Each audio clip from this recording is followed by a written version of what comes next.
Assalamu alaikum and welcome to the Mad Mamluks podcast. My name is Sim. Along with me are my co-hosts Mort, Mahin, and Noreen. Oh, I forgot to change your Sheikh Amir. You got gypped, man. You're Noreen for this podcast. Yeah, I'll stay as that. No problem.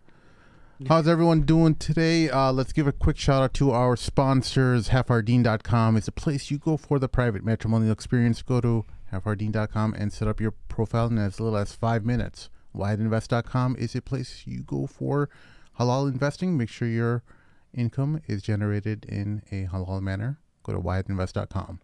And finally, mywasia.com is your place for a Sharia compliant will that is also recognized by the U.S. government.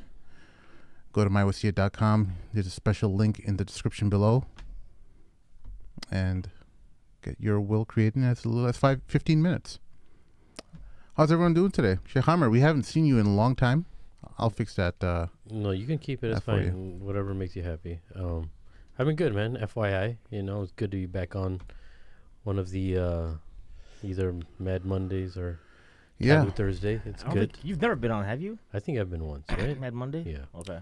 For anyone just joining the chat, make sure you check us out on patreon.com/the Mad Mamluks. If you feel that we haven't covered anything and you feel that you need to get your voice heard, make sure you comment in the comment section below and let us know your thoughts, and maybe we can respond back to them. All right. Yo, Adnan going back to jail, bro. Oh, yes. Somebody asked if you could share your comments on Adnan Syed. Oh, my comments on Adnan Syed. Yeah. That weasel. He's going to jail, you heard, right? Yeah. Yeah, rat. Yeah, the defense was trying to build this case that, he wasn't properly represented, and basically the judge said, you're full of it. You definitely did do it, and your trial, you're not going to get a new trial. And he's going back to jail. Now, for those of you who might be shocked, like, oh, a brown guy, Muslim, you might want to be supporting your fellow Muslim brother, Adnan Syed, in, a situation like this. He was, for sure, he had to be falsely accused because we live in a day of Islamophobia. And plus, there's a black dude involved. He must have done it. Yeah, blame the black guy. All of a sudden, I love the hypocrisy in this social justice culture where, there's moments where you want to, how conveniently you just choose a certain ethnicity to blame, because what did they really have on the black guy? What was his name? Do you remember? Jay? Yeah. Selling weed or something? Yeah. All he did was, that's how Sarah Koenig framed that whole episode, that, he was... Yeah, like, people get high, they go rape and kill people, right, when they get high. Yeah, that he was the person who... he was a go-to guy to get weed in the high school, and then he was somehow involved as well in the murder of Heyman Lee. Yeah.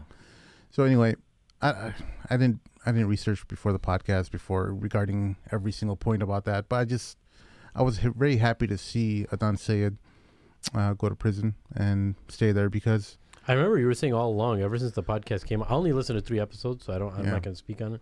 But I remember from the beginning you were saying that, dude, he's guilty. I remember you saying that. People actually got mad at you for saying that. I don't believe in this whole unluckiest man in the world theory, but that there's people who want to say, like, oh, well, when my dog ate my homework and I couldn't do this for you ever work with someone who is always late to work, or sounds like me, or sick to work, and like, oh, I have this going on, I have that going on.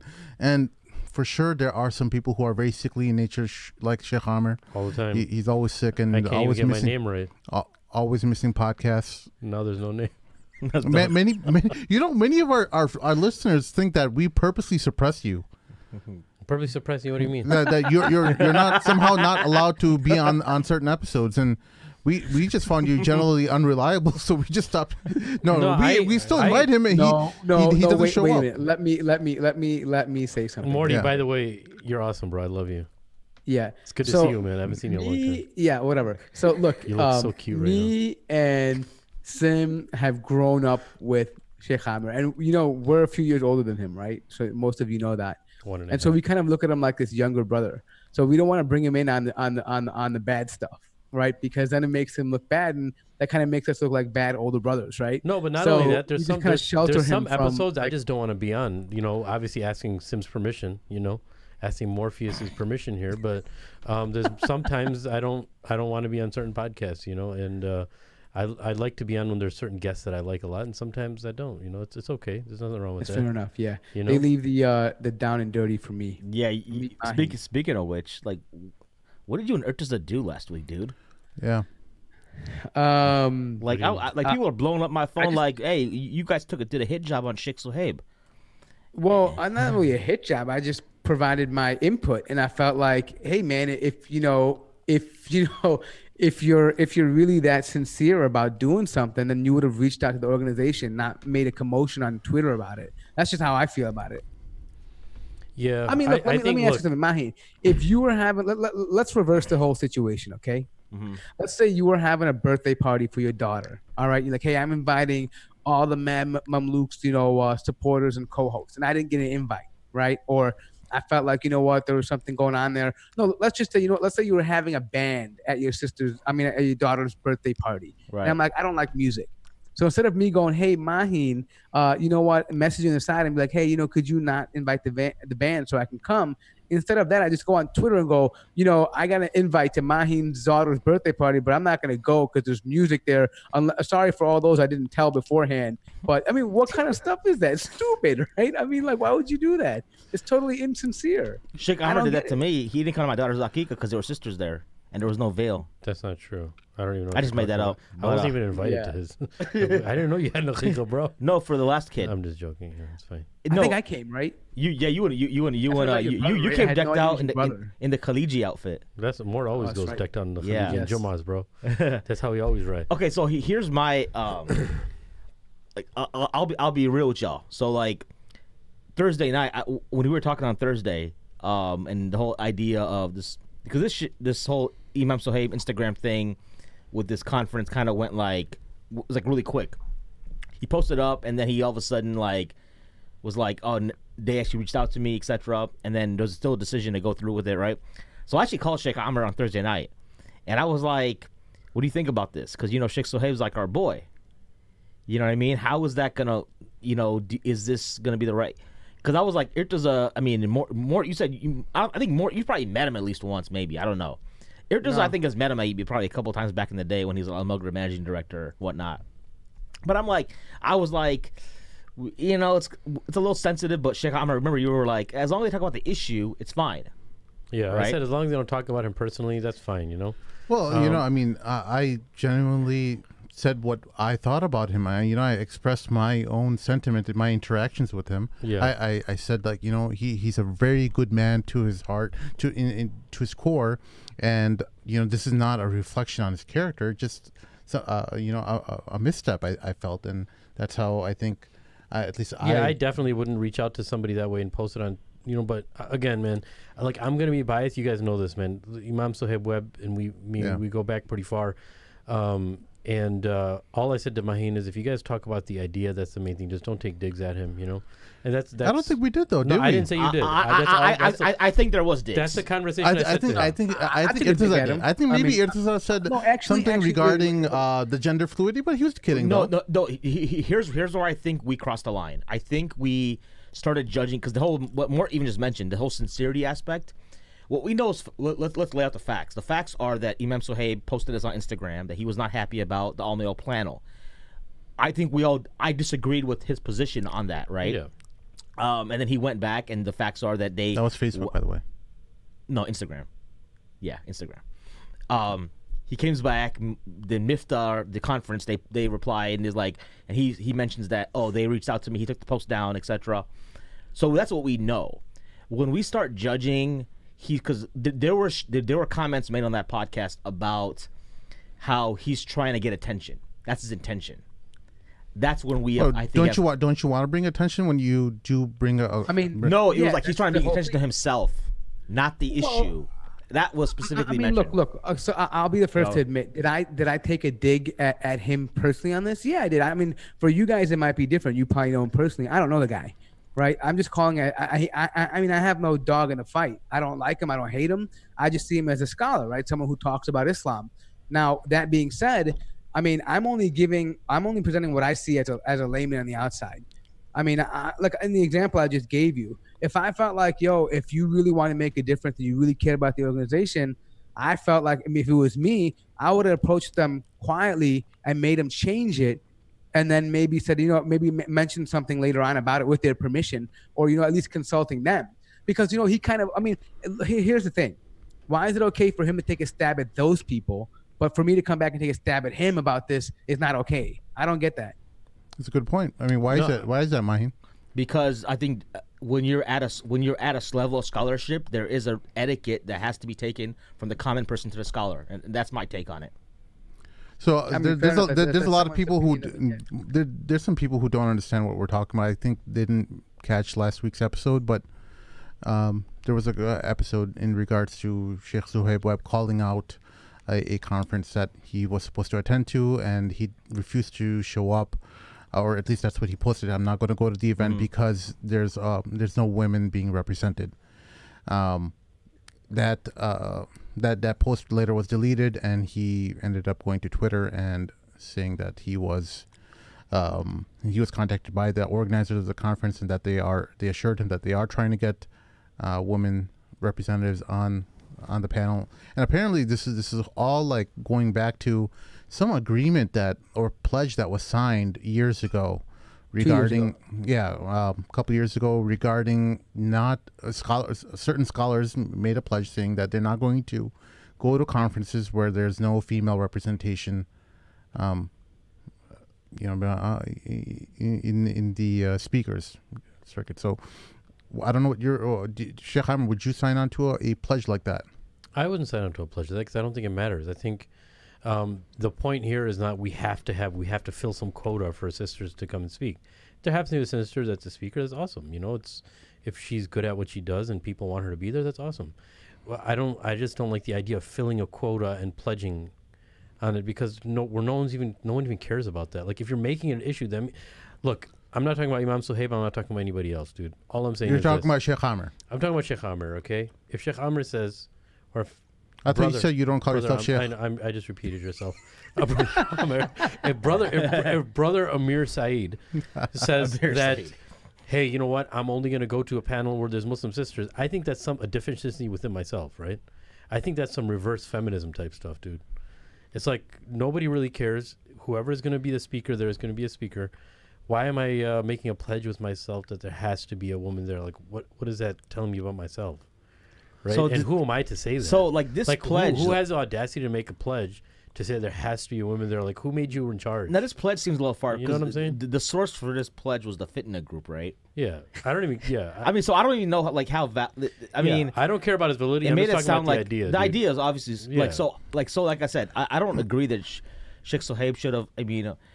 you know, we the time we had him on the podcast and we've interacted with him offline a lot, right? He's someone that does feel like he is in a power position, and he feels like he has an obligation to stick up for people who don't necessarily have that. Whether you agree with that or not, my point is, I think talking about the idea was fine. I thought that we probably would have, we might have gotten, we may have crossed the line as far as like the individual ad hominem attacks on him, I think. For me, this is what I was thinking. I was like, dude, if he was a guest on our show and we have a good relationship with him, we should have called him and asked him why he did that in the first place, and then had a podcast. Look, here's the thing about this. I don't think it's necessarily an ad hominem. I mean, I think that we just point out some of the facts. Like, look, at least I know for myself, I said, hey, it appears to be for me. You know, when I look at it, I don't know what his intention is.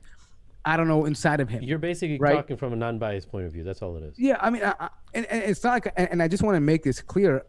I don't have anything against him. I think, you know, he probably does way more than I would do in 10 lifetimes for Muslims. Right? You know what I mean? Like, I'm a nobody. Nobody has to listen to me. I'm just sharing my opinion about how I view the situation. And I'm taking him out of the element of being a scholar and in terms of being a human being, right? Trying to apply some of these, you know, the general Islamic conduct to something like this, right? Mm-hmm. I don't feel like we should throw the Islamic conduct out the window because he's a revered sheikh, right? I mean, that seems to defeat the purpose for me.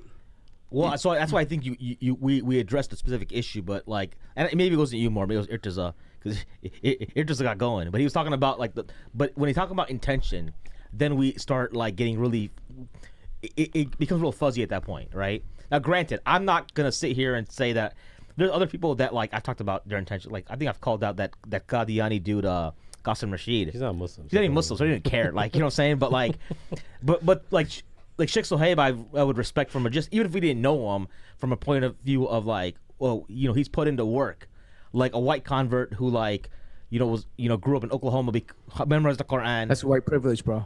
I don't know. Like I feel like that's like anti-white privilege. You got that country drawl trying to memorize the Quran. Yeah, you know what I'm saying? First of all, let me just say this though, okay, to everybody. If anyone felt like I was personally attacking him and that I don't respect the guy, no, that's not the case.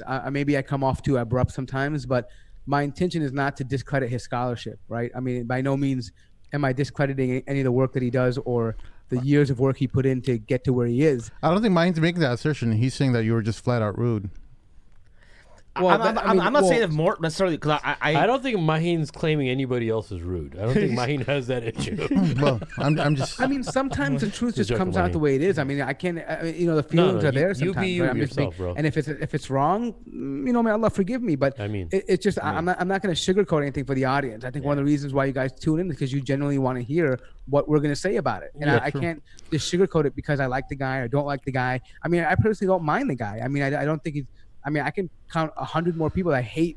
You know, I mean, look.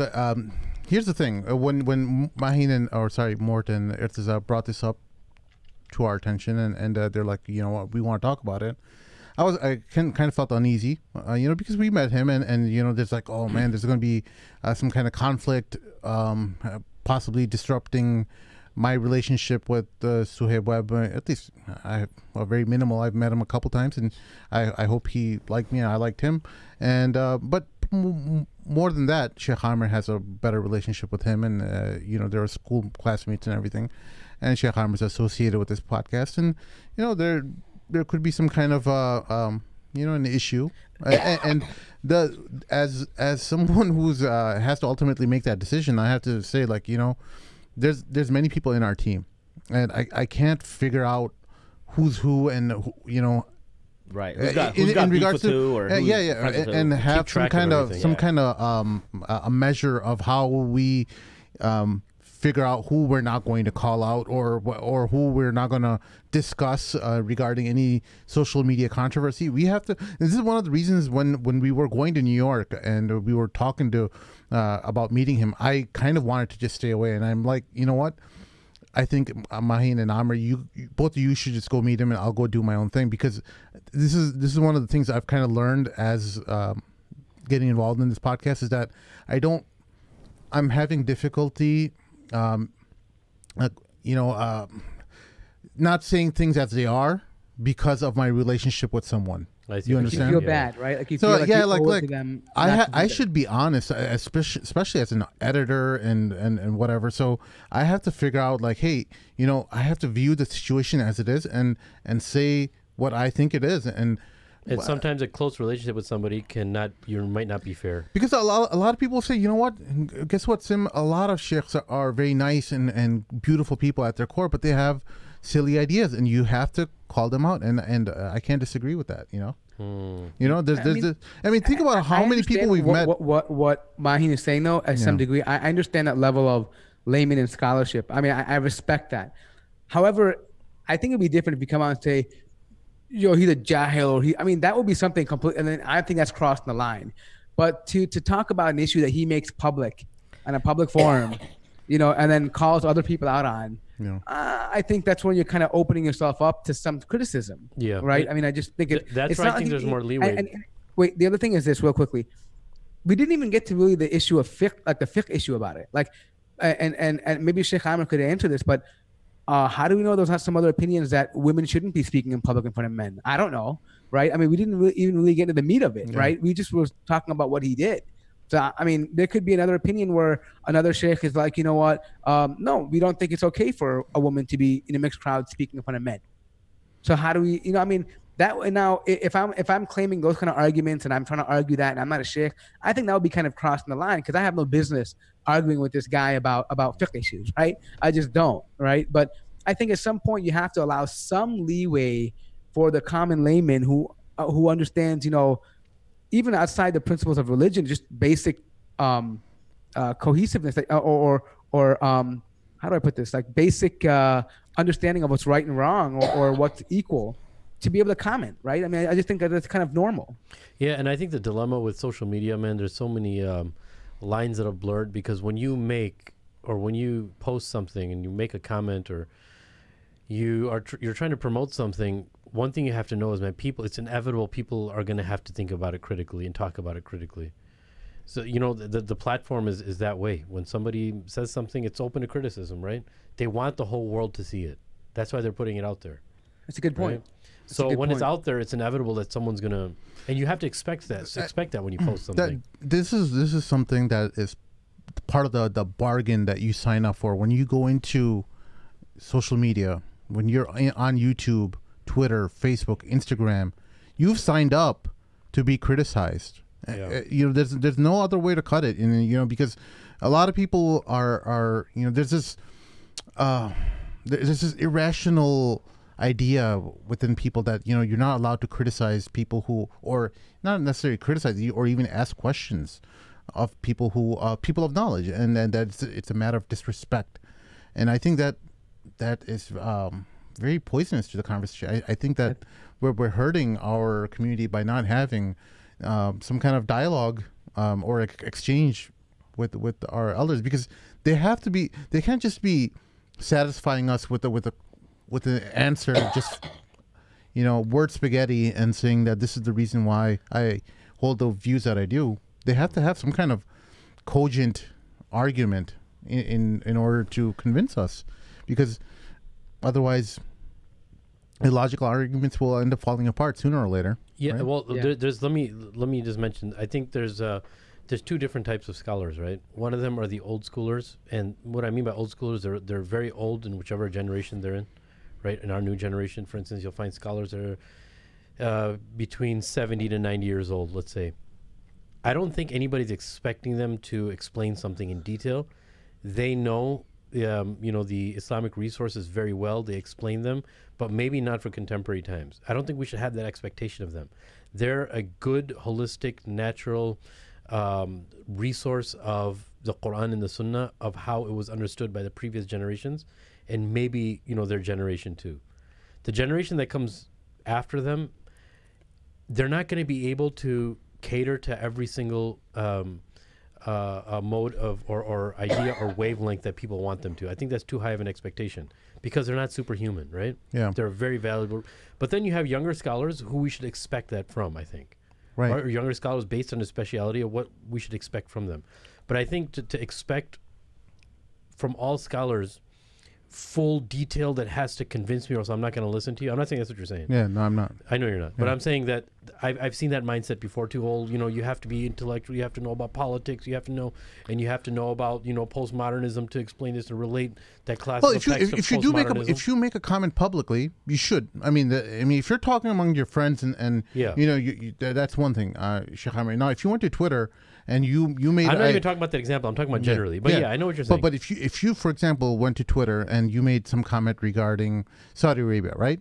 I'm gonna ask you, and I think like you that's within a reason that you are questioned about why you said what you said about Saudi Arabia, for example. Like that, yes. Yeah, yes. I mean, because you made a public comment. This is not something like you just said like something in passing, but you made like some kind of a statement regarding that, so that you've kind of opened that perfect example we talked about a few weeks ago about that imam out in Florida who just started Facebooking about Black History Month, had no idea about what he was talking about.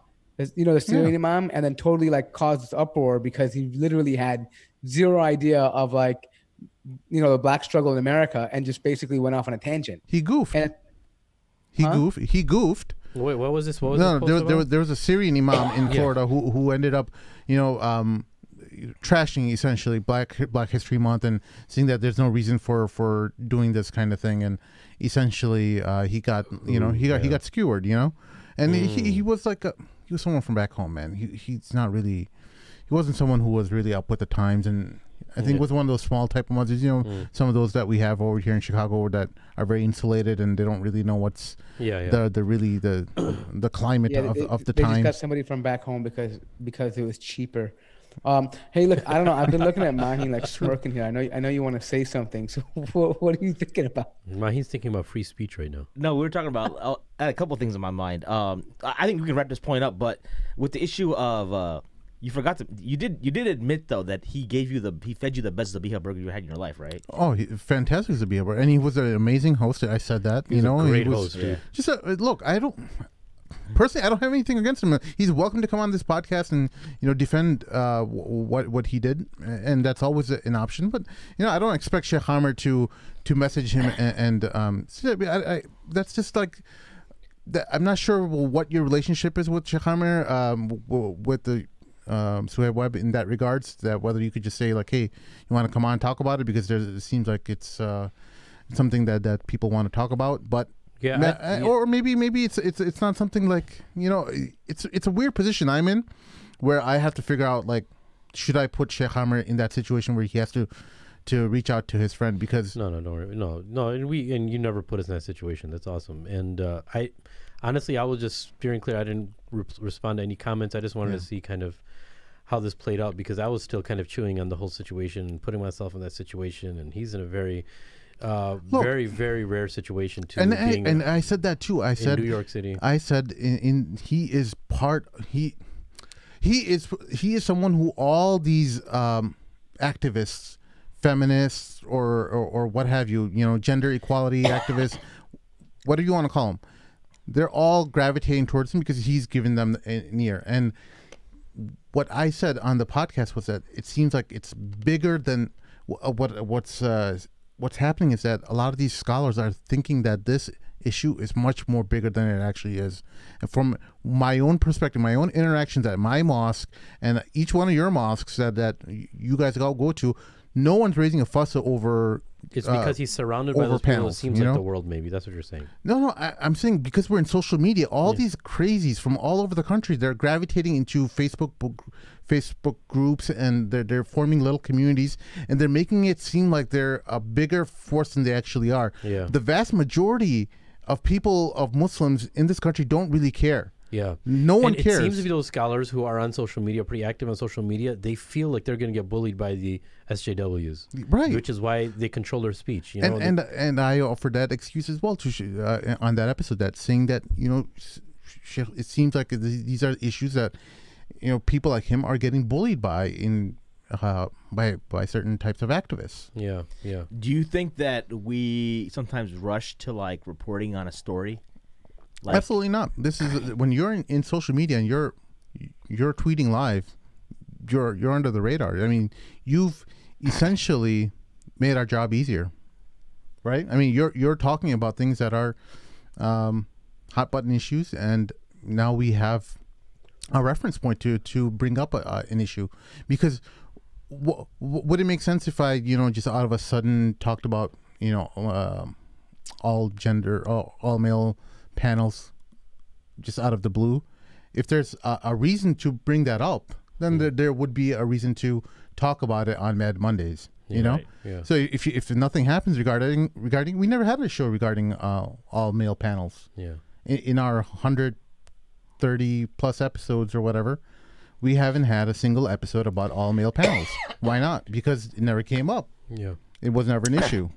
Yeah, and I think it kind of falls in line with the idea of being like Mad Mondays and and also Taboo Thursdays, just keeping up with current events in our community and society at the time.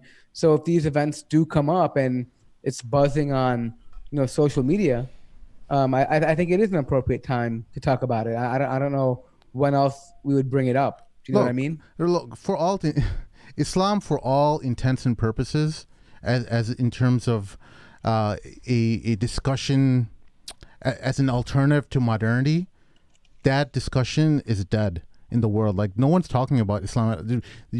Our podcast would not be able to exist back in the 2000s when some of these talking points were actually relevant, but because they actually thought like, oh, you know, some of these guys, they actually want to, you know, bring Islam back in the not just a personal sphere, but in a religious sphere, in the or as a political force in the world.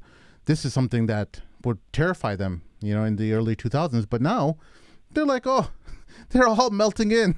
What were we all worried about this? I mean, there's a few Pamela Geller in them and Majid Nawaz or Sam Harris or whatever. But for, I mean, what we thought we'd be in concentration camps. Remember? I remember people talking about that. Yeah. I mean, they're not. No one cares about Islam, dude. And the amount of people that do care about Islam, all those people have started podcasts. So that's essentially we're all listening to each other's podcasts.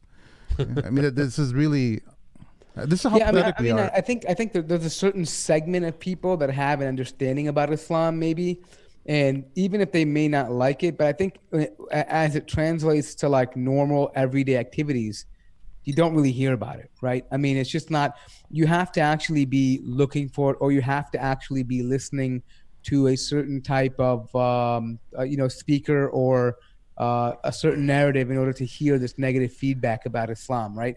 So I get your point. I just think that, you know, expect these things to be talked about. If they're going to be big on social media, if they're creating a buzz, if it's something related to our community, we're probably going to end up talking about it. And could we wait sometimes to wait a few weeks and wait it out? Yeah, but then it kind of loses the fire, right? The whole point is that it's causing a buzz right then and there, and we kind of want to share our thoughts on it, maybe perhaps even curb some of the extreme positions, right? So I don't know. Anyways, it's just my thought. Well, right now I'm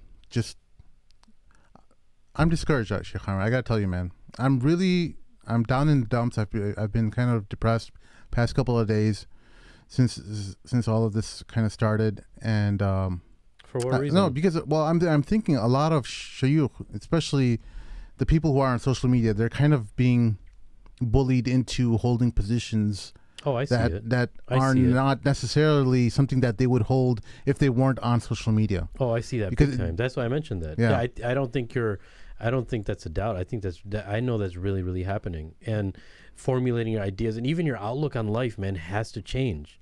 Like you talk to some shayukh in private, they're completely against. Maybe some of their personalities online is because they have to do it for the greater good. They're already in too deep, you know. They have to do it for the greater good, and I think that it's becoming very, very toxic.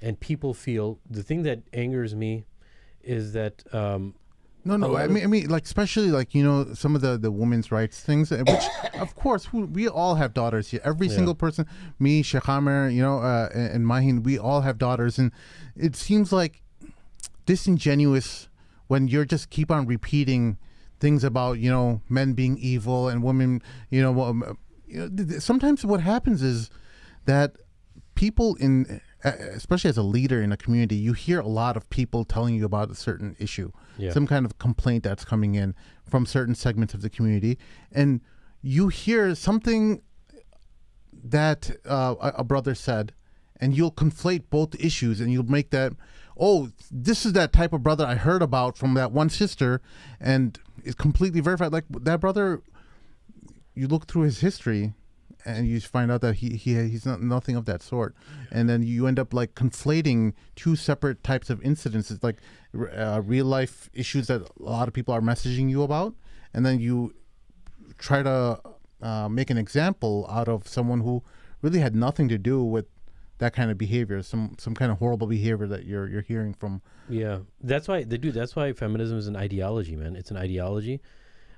Everyone is for women's rights, man. Rasul was for women's rights. Yeah. Allah was for women's rights. If you're for women's rights, we're behind you, dude. But we're not behind an ideology that becomes so toxic that you start, you know, again, male bashing and, you know, belittling males and husbands and fathers, and, you know, that eventually leads you to that downward spiral, as Mort was mentioning about Amina Wadud, you know, and her disgusting words about Ibrahim alayhi salam, right?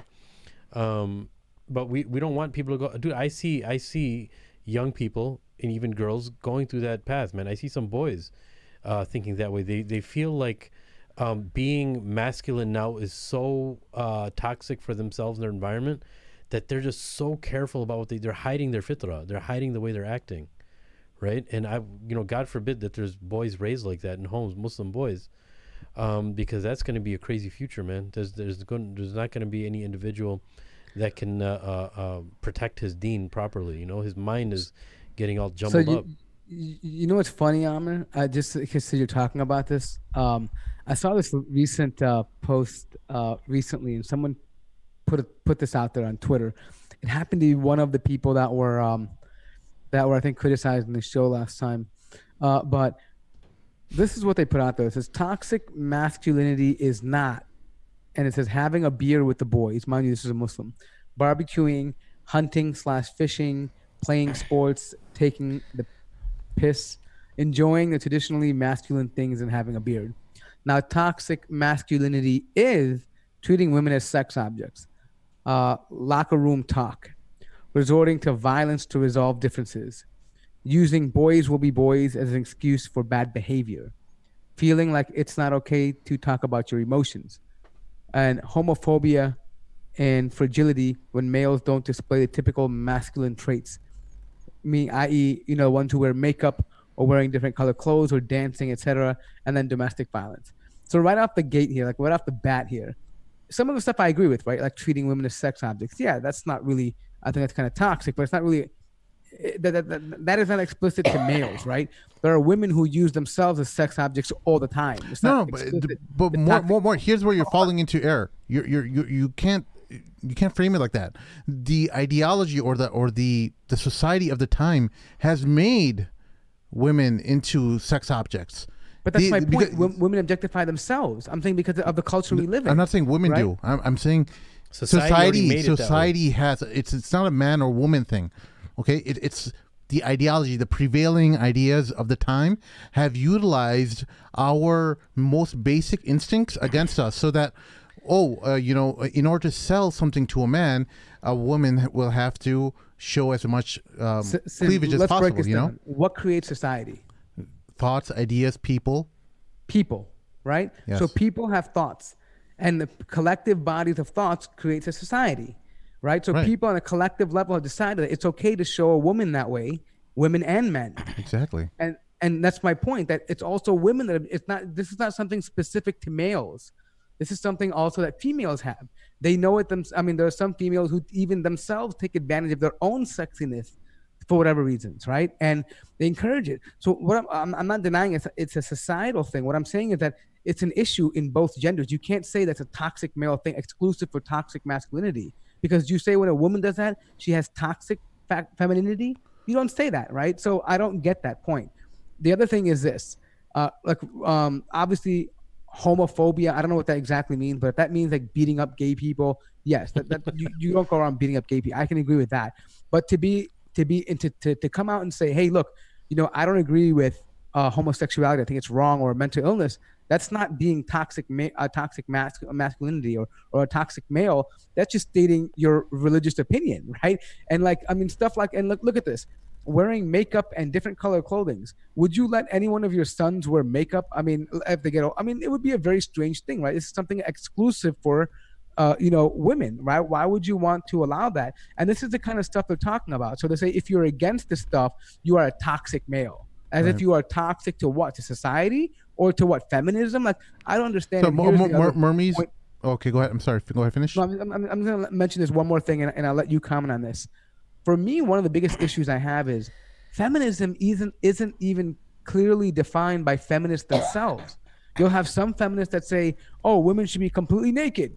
You'll have other feminists that say, you know what? No, women should not be objectified at all. Right? If you look, they fundamentally disagree on so many things. Some women will say, no, men and women should be equal on all platforms. Some will say, no, you know what? We should have the same rights, but they should have they shouldn't be treated the same to a lesser degree in some ways. And I'll give an example, and I'll let you comment on this in a second. But for example, in the fire departments, right? They have lowered the standard of the firefighters exam in order to accommodate diversity, i.e. including women, and that's all fine and dandy. But the fundamental problem is this, Sim. meaning that we are lowering our standard of firefighters. So that means before this, firefighters were better equipped to deal with tough situations.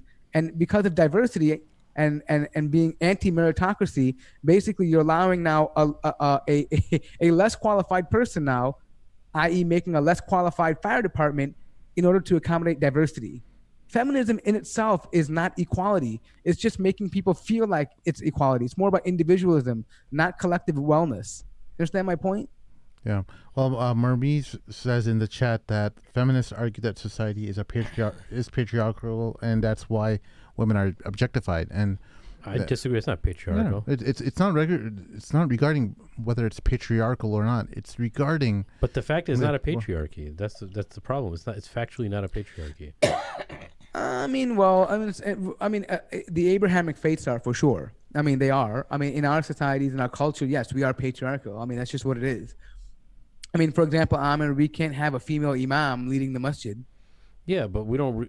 Listen, I know what you're saying, but there's what people say is that women don't have as much opportunities, and women have to go through a lot more than men have to go through. And as far as Islam is concerned, the thing that we have to let people understand, or make people understand, is that no human here is making the rule. I know what you're saying about the patriarchy as far as an imam and all that's concerned, but nobody is claiming that we developed the system on our own to say that we want to make sure that men are always going to be in charge. Agreed. We never said that, right? I'll tell you what I mean by that. I was just having a conversation, with one of my students today, and he was talking about, are men the authority in the home, or can a woman be authority in the home, right? And our whole conversation went down to that. Listen, being a male, we don't see that as like a major privilege. We see it as a responsibility, right? And we see it as, if there's a fire in the home, we have to make sure everybody gets out, and we're the last ones out. Nobody actually wants to do that, but we have to do that. It's not like because of responsibility, we don't like brag like, oh yeah, I'm a male. How many of us just sit around and say, oh yeah, we're males. How awesome, how privileged are we? Nobody actually does that. It's actually a really difficult situation to be in sometimes, right? But we have to do it because Allah told us we have to do it. So we're not these people that are out there that are claiming that Islam is always going to be this way, and we hope and we're praying that it's always going to be male dominant, and that's not the mindset of a believer. And some of the students I was talking to, they kind of think that that's what Islam is, and I was so shocked when I heard a student say that, why is Allah speaking in male tense all the time in the Quran, right? So I mean that all that stuff, like, I don't think of that as a patriarchy. That's more of just a commandment that Allah told us to do, and we have to do because it's a big responsibility, right? Feminists would argue that that Islam is not a patriarchy, but the interpretation is, meaning that, like, mostly males interpret it. Yeah, basically. Therefore, it's that, right? What would be your response to that? My response would be, look, do you believe that Muhammad sallallahu alaihi wasallam is secondary wahi? We have wahi, which is the Quran, which is the kalam of Allah, and Muhammad sallallahu alaihi wasallam being secondary wahi. Right. We're just interpreting Muhammad sallallahu alaihi wasallam. He's the first interpreter who is a male. Yeah. Allah made the prophets males, right? Mm-hmm. And if he's interpreting it, is Rasul sallallahu alaihi wasallam interpreting, is your problem that Muhammad sallallahu alaihi wasallam is a male and we're just interpreting what he said? Because the first human to interpret the Quran was Muhammad sallallahu alaihi wasallam. Like, do you have an issue with that? They normally wouldn't say. They normally would, but we have to understand, no one's just interpreting what Allah said. We have to resort to what Muhammad sallallahu alaihi wasallam said first, right? And he happens to be a male. And does it happen to be that a majority of scholarship are males? Of course it is. And we're not going to waver on that. It's a fact. Majority of Islamic scholarship are males. So, and specialists are males. People who Ahmad ibn Hanbal went to jail, and all these scholars from the Tabi'een went to Imam Hanifa in jail for what he said and what he did, right? Imam Malik, right? Every single one of these scholars were in jail. No woman really had to do that for Islam, and we hope she shouldn't have to. The males have to take that responsibility, and males are always going to be at the forefront when it comes to the idea of Islam that has to prevail and the truth has to be upheld. Only men are going to do that, And there's nothing wrong with that. Like women, we don't really expect that they have to go through what Ahmad ibn Hanbal or Imam ibn Taymiyyah went through, or that those are the people that were the torch bearers of Islam. But women bear the torch of Islam in a completely different way. Interesting tidbit for you history buffs out there. In the 1100s, when the Mamluk Sultanate first started, the first leader was a woman. Yes, you're right. The first sultan, and then after a while, was his wife, right? The first one. Yes, and then the Abbasids said, like, if you don't have men to handle the leadership over there, we'll send you one.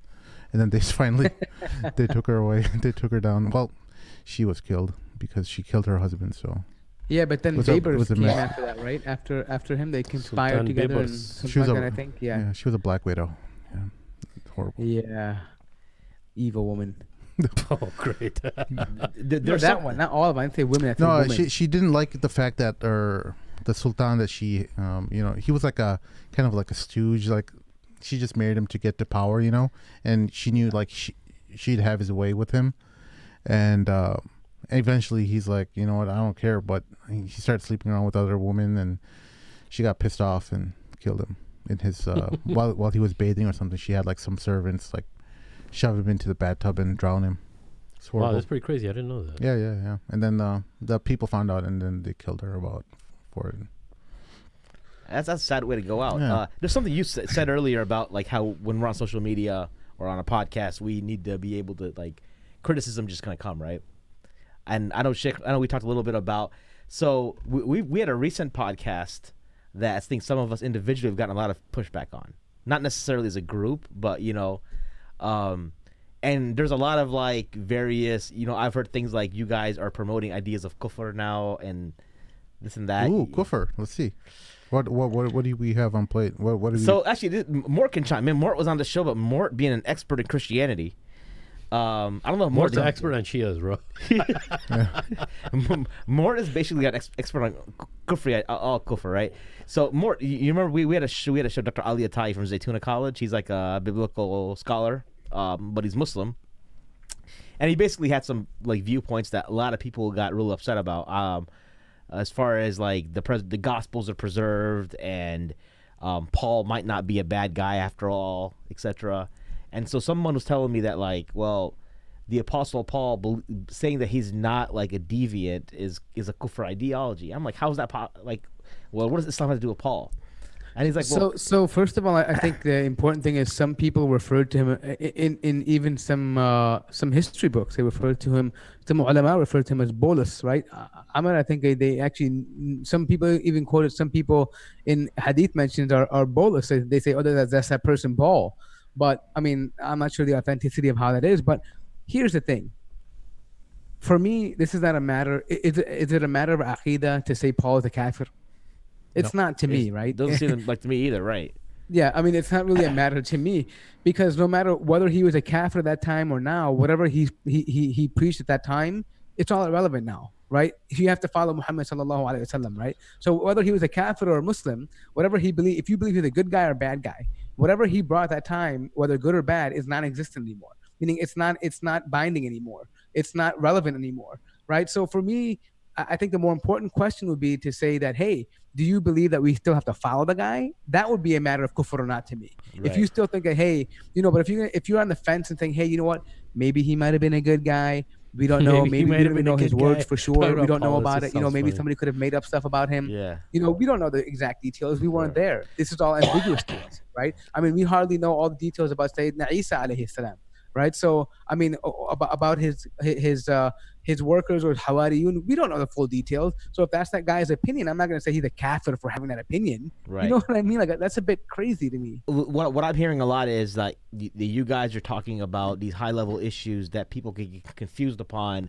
when they don't even understand the basics of Islam. And I'm going to be honest, that's the reason why I was asking Ali Atai, and I asked him that question. Don't you think this information is going to, I said something to that level that it's going to be, it's not for the, I don't think his level of academics and what he talks about is for the lay people.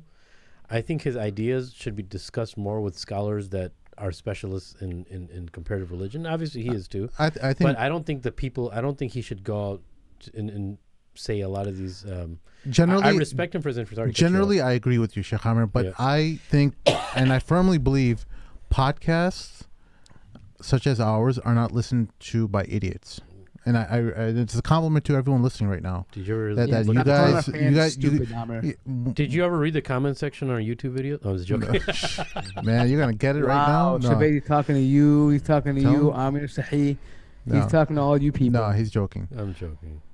You better be. You better be, or else you're off. Yes, sir. No, I'm just joking. I know. Anyway, so no, in general, in a general sense, from my own interactions with people who are podcast listeners, they generally tend to be much more informed than the average person who's clicking on a Noman Ali Khan video that's 10 minutes long, and their attention span cannot go longer than 10 minutes, or else their brain will fry, you know? I see what you're saying. So I genuinely feel that people who are listening to podcasts, they are people who are curious people. They'll do some research on their own. They'll ask around. They have some resources available to them where they can engage with some of the content a little bit more after the podcast is over. So I'm not too worried on that respect, especially because we're a long form podcast. We're not, a quick 10 to 15 minutes and then, go figure it out. I see what you're saying. I don't know. It just seemed, even for myself, somebody in front of him, sorry to cut you off more. Just give me 1 second there, Buffalo Soldier.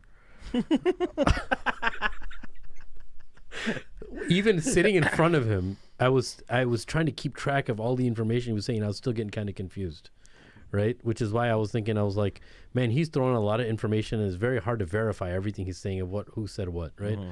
But I don't know. I think that. But that's not our job, though. It's not our job. But our job is to just generally ask questions, and then and I think we handled it in the best way possible in regards to I'm not saying for us. I'm saying for the listeners, right? Yeah, it's just difficult to keep track of everything he was saying. I listened to that podcast like 4 times. There's people you'll never make happy, and if they want to stop listening, that's no problem. The podcast will go on. There'll be other people who are and I think the vast majority of our listeners are people who understand the kind of people we are.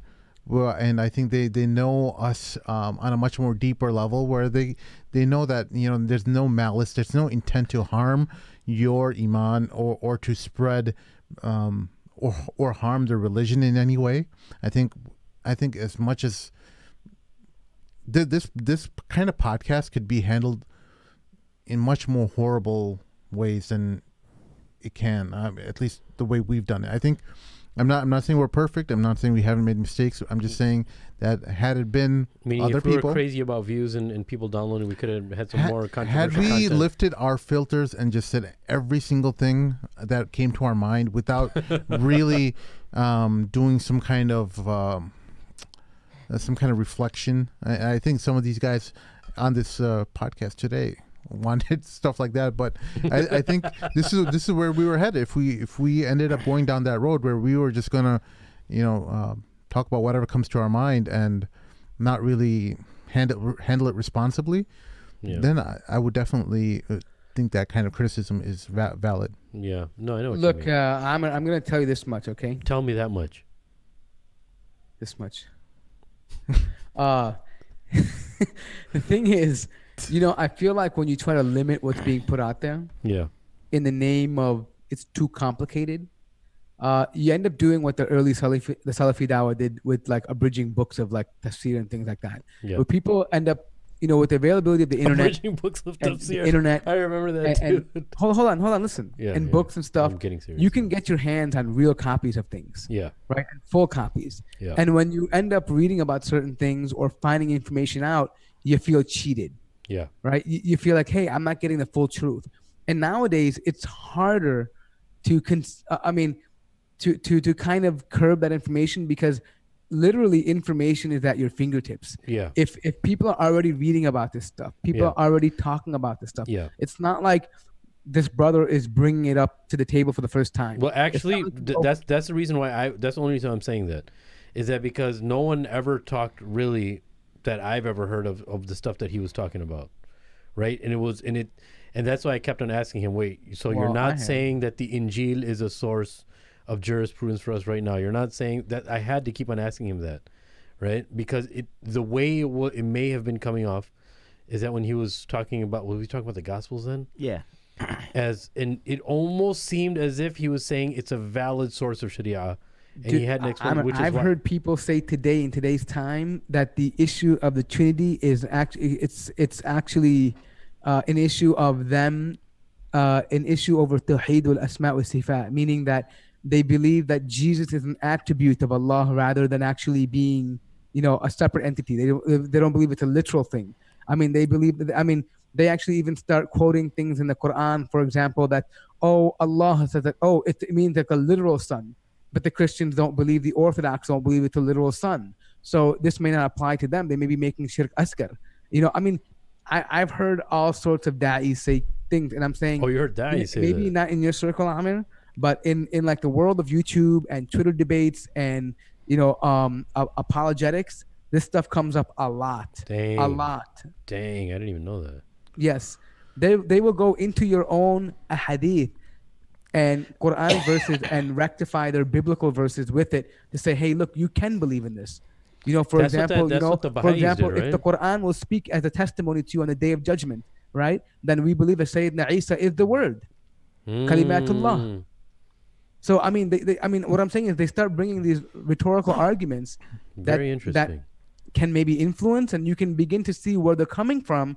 But I think you have to be right too. I think the person who is talking about it has to be very firm in his understanding and saying, hey, look, at the end of the day, the Quran is the only thing that is our guide today, in today's time. Yeah. No matter what you believe about the past or how they are, how good they may be, there has to be a line at some point. Otherwise, because we don't believe in universalism, right? We don't believe that, all these different paths lead to one way and none of that garbage, right? So sometimes I feel like some of them fall into that. And Dr. Atai made sure that we understand that that's not what he's saying. Yeah. He doesn't believe that everyone is saved and none of that. Yeah, sorry, I meant to say that. I heard that. I meant to say that that's not what he's doing, right? He's definitely making distinction between the two. Yeah. So let's hit up some of the questions. I think some people in the chat had some questions. Sheikh Amir Chavez is asking, Sheikh Amir, is there any weight to the argument that females are praised more spiritually than males?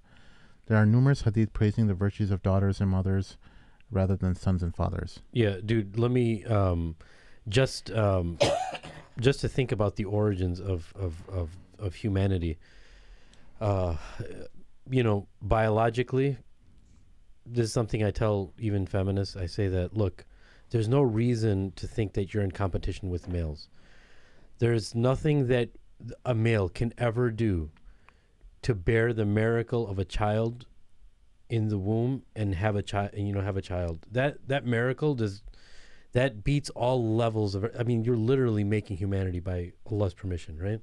Yeah. And that miracle. I mean, those of you who have children and who've seen their babies being born and the whole process of, 3 trimesters, and you finally get a chance to see your baby. That nothing in this world can come close to that. So there's no reason for competition. If you're a part of a race, this imaginary race, then you've already won the race. You don't have to try to be like males in the first place. But there is a type of precedence that Allah has given on a very, very simple elementary hadith that who is the first that you love, right? Is Allah subhanahu wa ta'ala. Then is who? Then Muhammad sallallahu alaihi wasallam, then your mother, right? So just on that level, without going any farther, Allah subhanahu wa ta'ala has given the love of a mother far more precedence, and it's actually human nature, right? I've even known guys when I was growing up, God forbid, but saw their mother and father getting in a fight, and the father hit the mother and he beat up his father to protect his mother.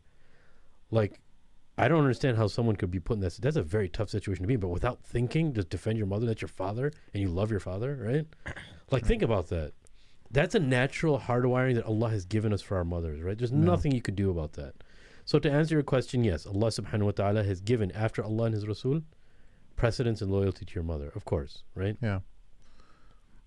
But, and one of the things is the way a lot of times this whole discussions are always framed, and it's like, dividing ourselves in just men and women and trying to figure out, who's better and who's praised more. I don't like that premise. I don't. And let me give you a verse on that, please, inshallah. Yeah, go ahead. I know what you're talking about because there's no need to even do that. Like, why do you have to feel the inclination to build these artificial parameters? Because these are coming from foreign ideologies. These type of questions never came up. Yes. So just let me say this. Look, the role of the believer is encouraging good and discouraging and forbidding evil, right? Allah subhanahu wa ta'ala in the Quran, He says, وَالْمُؤْمِنُونَ وَالْمُؤْمِنَاتِ, believing men and believing women. بَعْضُهُمْ أَوْلِيَاءُ بَعْض, they're helpers of one another. Why? يَأْمُرُونَ بِالْمَعْرُوفِ وَيَنْهَوْنَ عَنِ الْمُنْكَرِ. The same exact role. If you want to talk about gender roles, Allah gave the same roles to both of them, males and females. What's that role? Is they encourage good and they forbid the evil, right? They're truth seekers. When something's a truth, they stand up for it. When something's good, they encourage it. When something's wrong, meaning if Allah loves something, they promote it. If Allah doesn't like it, they discourage it. It's all across the board. There's no difference in gender in that sense. Now, are gender roles in Islam different to a certain degree? Yes, of course, right? There's different expectations of men and different expectations of women. I'm personally when somebody asks me, I don't say men and women are the same or they're equal. I just say they're different, dude. But Allah subhanahu wa ta'ala, the main thing He looks at is taqwa, right? In Surah Al-Hujurat, when Allah says, Inna akramakum inda Allahi atqakum, the most beloved, the most honored, noble amongst you is the one with the most taqwa. It doesn't matter, which gender you are, and there's no need. Allah already built the parameters. If you really want to be in the forefront and race, then race for encouraging good and forbidding the evil. That's all that counts. When you start dividing and trying to think, okay, who's better and who's not, there is no better and who's not. They both are two completely different beings, man. That's all it is. Don't complicate it for yourself. I think even with the Sahaba, there was always there was a differentiation between the wealthy and the poor. Yeah. And the Sahaba always wanted to, especially the poor Sahaba, the one who were the least well off, wanted to do something that can always, be something better than the wealthy Sahaba, because they always had the most money and they always saw them, giving the most money and spending in the cause of Islam. And there was always like a competition. It was a healthy competition. It was a competition. A healthy competition. Yeah. And it wasn't like a class war. It wasn't like, you're in a position of power and hence, we're not, and we need to be brought up in a certain, our voice needs to be made equal in that respect as well, No, I'm glad you mentioned that. When Allah says that you should, many verses in the Quran which refer to competing for the sake of Allah, right? Yeah. The competition, this is what the Islamic understanding of competition and our paradigm is only for the pleasure of Allah. Now, I know that sounds very elementary and basic, but look at this. I'll give you a small example. There's some people who can't do Hajj. Rich people can do Hajj. Yeah. Right? Now, what does a person do who wants to have that level if they want to attain that level? Look how simple this is. Rasulullah, he says, look at the trade-off for someone who can't do Hajj. He says, pray Fajr in Jama'ah, stay up until Duha, doing dhikr and ibadah, pray your Salat al-Duha, and you get the reward of an accepted Hajj. I know it seems very simple, but look at, even in that competition, they were so competitive in pleasing Allah. Someone could say, oh my God, how am I going to compete with this person? Uthman radiallahu anhu, he's so rich. I can't do what he can do, right? Look at Aisha radiallahu anha, mother of the believers, so ambitious. She says, Ya Rasulullah, there's all these virtues about men in jihad and shahada, right? And being a martyr. What's for us, for women? Yeah. It's a great question. She says, Rasulullah says to her, an accepted Hajj, Hajjun Mabrur. You perform Hajj and you do it and it's accepted, that's the equivalent to jihad of the male, right? Yeah. So there's always these trade-offs, but that seeking, even if she asked about males, it wasn't for some dunya thing, it's about the akhirah, right? Yeah. So if there's examples, we see that prominently in Aisha radiallahu anha, whenever she's asking that something's happening with the male, she wants it not because for something in this world, not for popularity, it's because she wants to attain Allah's pleasure, right? Yeah. And that's our paradigm, man. That's the believers, man. It's simple. It may be difficult, but it's simple, man. Look at the wisdom in that, though. Imagine if it had to be equality, where you had men and women both had to make jihad at the same time, so they get the same award, right? Yep. Imagine how unfair it would be to majority of the women. I know. Right? I mean, imagine how then they would definitely come back and say. So the reason why I mention that is because no matter which the answer was, today's feminists would come back and say it's still not equal. Yeah, because they're operating on the premise of equality, and with that, it's in itself is alien to Islam. All their ideas that come from, whether it's first wave, second wave, third wave, they're all built on the premise of equality, not equity, none of that. Equality. Yeah. This is one of the reasons why I abhor the term feminism. It's not because of anything else, and there might be something. There's some things terrific about feminists, okay, but the term feminism is all encompassing ideology. No, it's all based on this premise, equality, and that's not how Islam is built on in terms of its relationship with men and women. That's not how it doesn't look at it. It looks at it as responsibilities, and the one with the more responsibilities has to pay more of a price and more of a sacrifice, right? Yeah. Like as you mentioned that, look at the way, subhanAllah, the way Allah created the male, right, and how we can be sometimes less attached to our children than our wives are, right? Yeah. Imagine, a father can leave on travel for work, right? But imagine how much more difficult that would be for a woman. And now if you're talking about jihad, where a man, he doesn't know if he's coming back alive, imagine if a woman had to do that and leave her children. Like, how much more difficult would that be for her, right? Because of her love for children, right? Or and that's another thing, man. I was talking to this about at work with my friends. I was like, man, isn't that crazy that you have to know for the rest of your life that your children will love your wife much more than they're going to love you? It's not a sad thing. It's a beautiful thing. Yeah. When you see your kids, especially when they're babies, they go and they wrap their mother when they're crying. It's a beautiful thing, man, right? Yeah. And you wouldn't want it any other way. But it's just one of those things that, again, if you're looking for competition, man, you don't need to compete. That race, if you made it a race, you already won the race, dude. There's no competition. There's no equality. There's no way naturally a male is going to be creating a baby in his stomach. Yeah, it's better that way. These kids, man, they like. That's why I'm sick, because my kids got me sick. You told me. So those coughing on you, you're coughing the next day. Yeah, right? so it's better they stay away from me anyways, right? And for those of y'all out there, don't have kids. Don't have kids. Don't get y'all sick. Have kids, man. Kids are beautiful, dude. We need to increase your What are you talking about? Yeah, that's what dawa. Converting this kufar yani. He's got to throw the yani at the end. Kufar yani. They ain't convert, man. They got too good. They got too good. Do we? Where are we at? How many hours? Speech? What is our our an hour time, man? plus, Okay, so we're over. Yeah, we're over an we? hour. Okay, so you want to wrap this baby up, or any other questions? Yeah, I think it's kind of good. I Hey, think. did anybody celebrate Fat Tuesday last week? Fat Tuesday. You heard about Fat Tuesday? It's like before Lent. Is that International Women's Day? Right on cue. No, Fat Tuesday. Good finisher, Mort. I thought you were making a Good joke. finisher, Mort. Buffalo Soldier. Everything that we did over the past hour, where all the listeners were right behind us, all the sisters and the brothers, everyone was holding hands. Mort had to undo it. Dude, that's a lot of Thanks a things lot, that people don't know about Mort. Doesn't want me to say this probably, but Mort has a certain way of speaking, but deep down he's a very loving person, dude. He comes off as very brash. He is. He's very, dude. Trust me. I had personal dealings with him, right? I had People monetary just don't get my dealings with humor. him. No, you have a certain way of talking. You've always been like that. But deep down, well, sometimes, if Mort's your boy, dude, he is the most loyalist brother alive, dude. Sometimes there's just a good line. Sometimes there's a good line, and you just have to deliver it and hope that the audience listens to it and just some laughs. people to speak and they speak their mind is good. Not everyone could be brutally honest. I have a hard time sometimes being honest with people. But some people, man, you need some people that don't care. So a lot of people, y'all don't understand Mort, man, but he's a great friend to have. Alhamdulillah, man. So, Mahi, Thank you, Amir. Sorry, likewise. Good to know you, sir.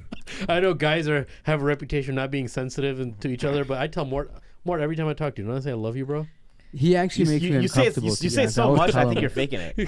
No, I do love him. Mahin, I love you too, bro. I don't believe you. So, Mahin, are you contagious right now? I hope not. What are your symptoms? Just I got that post nail. I'm just super congested up in here. That's all. Congestion? Okay. Yeah. Try that ginger. Real talk Try that though, I ginger think lemon They herb. do I think jack we should for give a me. shout out to Mahin's beard because like Mahin showed up and his beard showed up today too. Yeah, he's So that's what I was telling thanks him to both myself. of you guys for showing up today. Thanks for both you guys for showing up today. Beard Sound like came he's on rocking point. that No, beard, yeah. I'm digging it. I'm digging it. I No, like I know it looks Get nice. this whole Ertugrul look going on. The Turgut side mustache, right? Yeah, Yeah, you get like yeah. twisted Yeah. out. Very Yeah. cool, yeah. Yeah. All right, let's wrap this baby up. If you guys don't got anything else, help us out on. I'm glad you made tea and mint for all of us. Mint tea for all of us. Oh no, I wouldn't be. That's been sitting there probably for 2 days. It looks like. No, Oh, he just made real it quickly, fresh. dude, for any of you guys in the chat that are cool with those fitna crew, just let them know that I want to have someone come on. Maybe we can have a dialogue or a discourse about this. Well, we're trying to bring someone I'd love on to have that. from their team, and hopefully I thought they you guys were can. joking about this the whole time. No, I didn't know, no, I I'll didn't know be there was nice. really a group I'll be called very Fitna, nice. bro. I'll I be thought that was cordial. hilarious. You didn't know there was a group called Fitna? I found out on the day of the podcast that you guys had. I thought it was a joke, dude. Are you kidding me? Why I'm don't, I serious. think Mahin wants to make a group called Zina. All right, we done. All right, yeah. Help us out on Patreon.com/the Mad Mamluks. We need some money, please. Right now we're just barely breaking even. To be honest with you guys, thank you to the people who are just who've been giving to us monthly, and thank you so much. And from the bottom of my heart, my du'as are with you, and more importantly, Sheikh Amir, his du'as are with you. Normally he doesn't make dua for many people, but he does make dua for our Astaghfirullah, patrons. bro. How you know that? I'm kidding. He makes dua for the entire ummah. Mashallah. Every night in Tahajjud. Make sure you visit our sponsors, halfardeen.com, Wahid Invest, and My Wasiya. For our host, Sheikh Amir, Mahin, Mort, my name is Sim. We'll see y'all on Taboo Thursdays. Assalamu alaikum. Assalamu alaikum. Alaikum assalam.